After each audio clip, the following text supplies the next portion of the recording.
Alors donc vous parlez de dette illégitime qui peut être annulée, mais comment on distingue celles qui sont légitimes et celles qui ne le sont pas? Ah, bonne question, évidemment. Alors, ce qu'il faut entendre par une dette légitime, c'est une dette qui a été contractée par un gouvernement dans un but d'intérêt général pour financer des dépenses publiques ou des investissements publics dans un cadre démocratique, dans le cadre d'un programme qui a été validé par les électeurs, etc. Ça, c'est une dette légitime qui doit être remboursée, normalement, sauf impossibilité, ça c'est autre chose.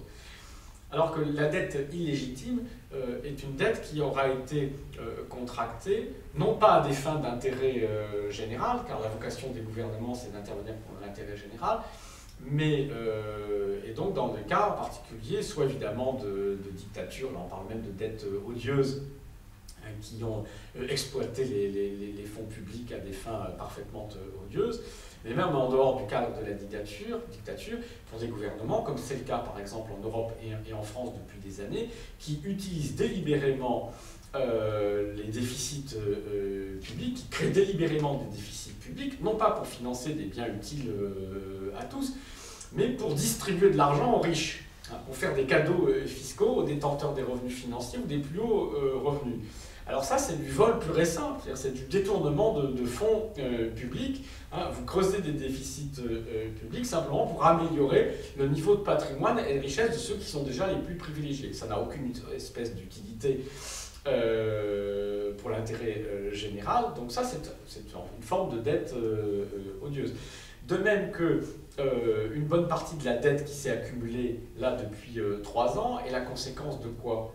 Ça n'est pas la conséquence, comme je l'ai expliqué déjà précédemment, de dépenses sociales, par exemple, supplémentaires qui auraient été décidées pour améliorer le sort des pauvres. Non, c'est pas ça. Les deux sources essentielles de l'aggravation de la dette, c'est d'une part tous les cadeaux fiscaux faits aux riches, je l'ai déjà dit, et d'autre part la récession provoquée par la crise de la finance privée. Donc parce que des spéculateurs voyous, des banquiers fous, et des gouvernements qui ont laissé faire, ont déclenché une crise financière mondiale et donc une récession de l'activité dans les plus grands pays industrialisés, eh bien on a un effondrement des recettes publiques et un gonflement des déficits.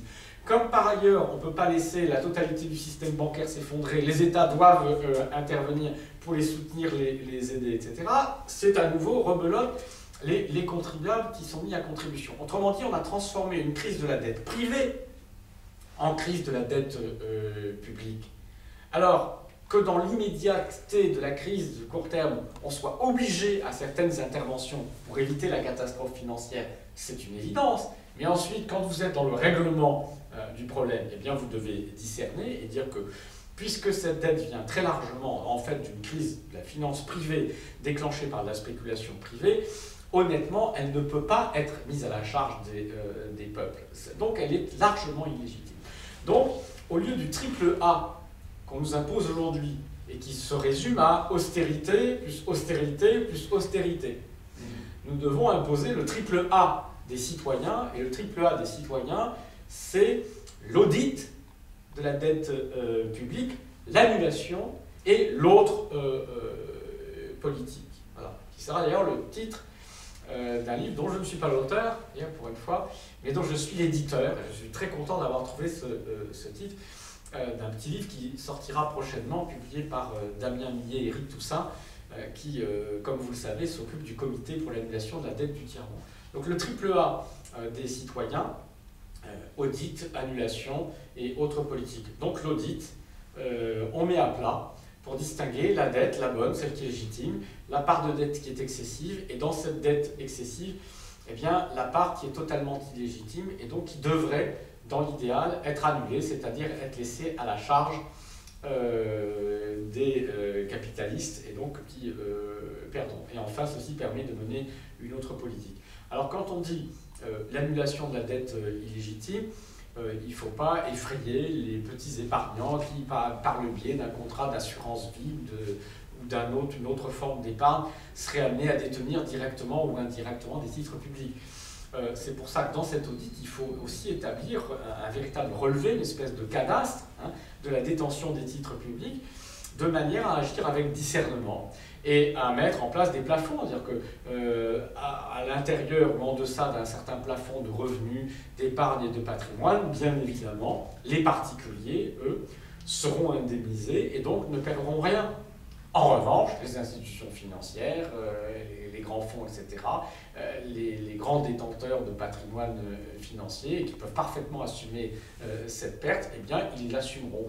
Et si des banques devaient être mises en difficulté, voire en faillite du fait d'une annulation, ça n'est pas grave. La faillite d'une banque, ça n'est pas grave, tant que ça n'est que la faillite des capitalistes qui détiennent le capital. Il ne faut surtout pas les sauver, c'est la logique même du capitalisme, il faut les laisser aller à leur perte.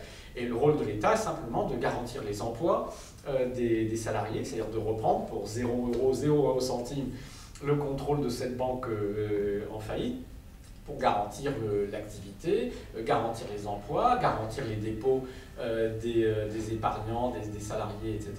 Tout ça est tout à fait possible. Donc on peut effectivement annuler des dettes illégitimes.